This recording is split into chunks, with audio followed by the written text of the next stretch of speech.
Bonjour à toutes et à tous et bienvenue dans le Camp Fiction. Aujourd'hui nous allons parler d'Ant-Man et la Guêpe, réalisé par Peyton Reed. C'est parti. 2 ans après les événements de Captain America Civil War, on y suit le personnage de Scott Lang qui essaye de reprendre progressivement sa vie de père tout en étant sous surveillance du FBI. Cependant, Scott va se retrouver à nouveau dans le costume d'Ant-Man lorsque Hope et Hank lui demanderont son aide afin de retrouver la Guêpe originale coincée dans la dimension quantique. Ah, on commence à sentir la superficialité du scénario là. Pour vous donner un avis global sur le film, j'ai jamais été autant passif devant un Marvel. Déjà, il y en a certains avec qui j'ai eu du mal, mais là, ce film m'a laissé de marbre, mais j'en avais rien à faire, un truc de fou. Donc déjà, d'un point de vue de mise en scène, c'est du Peyton Reed, hein. La mise en scène, c'est minimum syndical, c'est oui, on doit montrer ça dans la scène, on fait ça, on essaye, rien de plus. Et en soi, la mise en scène est efficace, elle montre ce qu'il faut montrer, mais lorsqu'on a un personnage qui peut changer de taille à volonté en réduisant ou en augmentant, on peut prendre quand même un petit peu plus de liberté dans la mise en scène et nous offrir des choses un petit peu plus originales. Justement, c'est ce qu'il fallait exploiter avec un personnage comme Ant-Man et la Guêpe. Puis aussi avec The Ghost, qui est quand même l'antagoniste du film, il y avait quand même un max de choses à explorer et ça se contente du minimum. Après, dans la réalisation de ce second opus, si je devais mettre un plus par rapport au premier, c'est certainement la colorimétrie qui pour le coup est plus flashy et je trouve que ça retranscrit un petit peu mieux l'ambiance justement qui est censée être liée à Ant-Man, qui se vend un petit peu comme une comédie et c'est vrai que les couleurs du film sont pour le coup très agréables. En ce qui concerne les effets spéciaux, en termes généraux, je les qualifierais d'assez bons. Les créatures modélisées en images de synthèse, le grossissement et le rétrécissement des personnages est assez bien réussi. Le rajeunissement de Michael Douglas et Michelle Pfeiffer est juste excellent et on a vraiment l'impression qu'ils ont filmé ces images il y a 30 ans. Alors quand on nous sert des débris en CGI dégueulasse, j'ai du mal à comprendre pourquoi il y a ça. En ce qui concerne les acteurs, tous jouent leur rôle à la perfection. Paul Rudd est juste excellent dans le rôle d'Ant-Man. Et puis, je sais pas comment vous l'expliquer, mais dans son regard, on sent vraiment la bienveillance qu'il porte envers sa fille et justement, ça rend sa relation père-fille très crédible à l'écran. Michael Douglas, évidemment, n'a plus rien à prouver et arrive à très bien jouer à peu près n'importe lequel de ses rôles, et c'est le cas pour le personnage de Hank Pym. Cependant, son personnage a un développement qui est des plus minimes, et je trouve ça vraiment dommage. En ce qui concerne Evangeline Lilly, elle jouait déjà très bien le rôle de Hope dans le premier film, et ici, elle le joue également très bien, et s'avère être quand même assez badass et convaincante dans le rôle de la Guêpe. Cependant, je la trouve pas vraiment mémorable. Parce qu'en effet, le problème, c'est que les scènes où elle est censée être badass n'ont pas vraiment d'enjeu au final. Parce que l'on sent pas vraiment le danger pour le personnage. Durant tout le film, on ne sent jamais le fait qu'un personnage peut être en danger de mort. Hein. Ça, oubliez, ça ne risque pas d'arriver.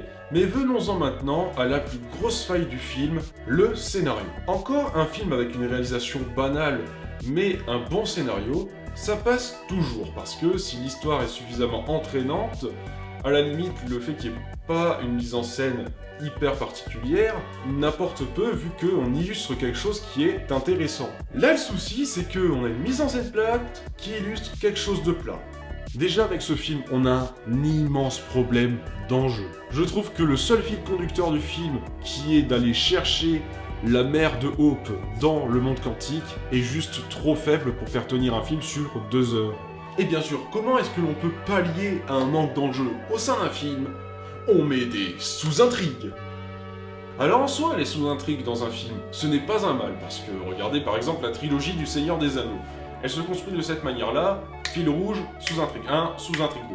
Sauf que dans ce film-là, il se trouve que les sous-intrigues ne sont pas vraiment intéressantes en soi, et on sent vraiment qu'elles sont là pour faire un effet de remplissage au sein du film afin qu'il ne paraisse pas trop pauvre. Et c'est ça qui est un petit peu dommage, c'est qu'ici les sous-intrigues sont plus un cache-misère qu'autre chose.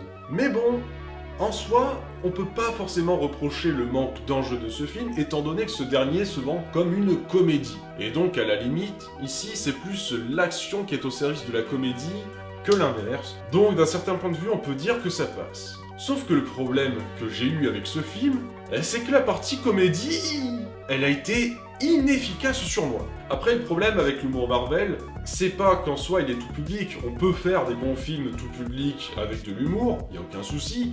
Mais bon, je veux dire, quand tu précises dans tes génériques que ça fait 10 ans que tu existes, ben ce serait bien aussi de prendre en compte l'idée que ça fait 10 ans que tu es suivi par un public qui a vieilli au cours de ces 10 ans. Donc quand on n'accroche pas l'humour d'une comédie, on va se concentrer sur le scénario principal du film. Et lorsque ton scénario repose sur le monde quantique, oh purée, on se rend compte d'un gros problème avec le monde quantique, c'est que ils en ont fait un Deus Ex Machina. Je veux dire, on en est à un stade où le monde quantique te justifie tout ce qui arrive. Le monde quantique va quand même jusqu'à justifier pourquoi Scott Lang doit être dans le film. Et puis il te sort des trucs de nulle part. C'est genre un Deus Ex Machina pour faire avancer l'intrigue. En fait, on sait même pas pourquoi les personnages s'emmerdent à aller libérer la guêpe originale, étant donné que le monde quantique a l'air de faire tout ce qu'il veut quand il veut et qui pourrait carrément la faire sortir de lui-même. Non, après, si on se concentre sur le scénario sans adhérer à l'humour de cette comédie, on se rend compte quand même que, en ce qui concerne les personnages, il y a quand même une très bonne alchimie et des relations assez crédibles, donc ça rend quand même le film assez appréciable et agréable à regarder, parce que les relations et les dynamiques entre les personnages sont efficaces et bien gérées, même si le développement de ces derniers est traité en surface. En conclusion, Ant-Man et la Guêpe s'avère être un blockbuster d'action et de comédie des plus banales, qui certes se regarde très facilement grâce à ses très belles couleurs et à des designs qui sont quand même assez intéressants et originaux. Cependant, je pense que le film ne sera absolument pas gravé dans les mémoires, en tout cas certainement pas la mienne, parce qu'il s'agit quand même d'un des films Marvel où je me suis le plus ennuyé et où je me suis senti le plus indifférent. Après, ça dépend de votre sensibilité à l'humour Marvel, mais moi je suis arrivé à un stade en fait où je pense qu'ils arriveront plus à me faire rire.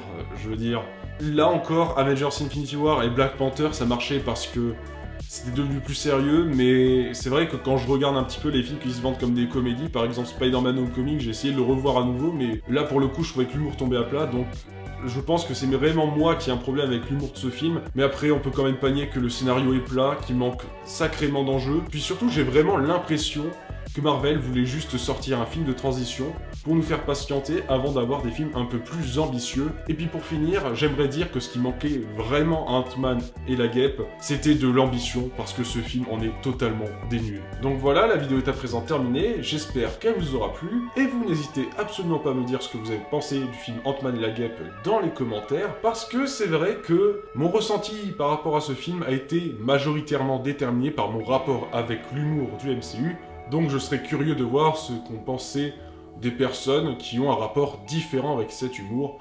Je pense que ce serait intéressant qu'on en débatte un petit peu. Et puis si la vidéo vous a plu, n'hésitez pas à mettre un like et à vous abonner. A plus!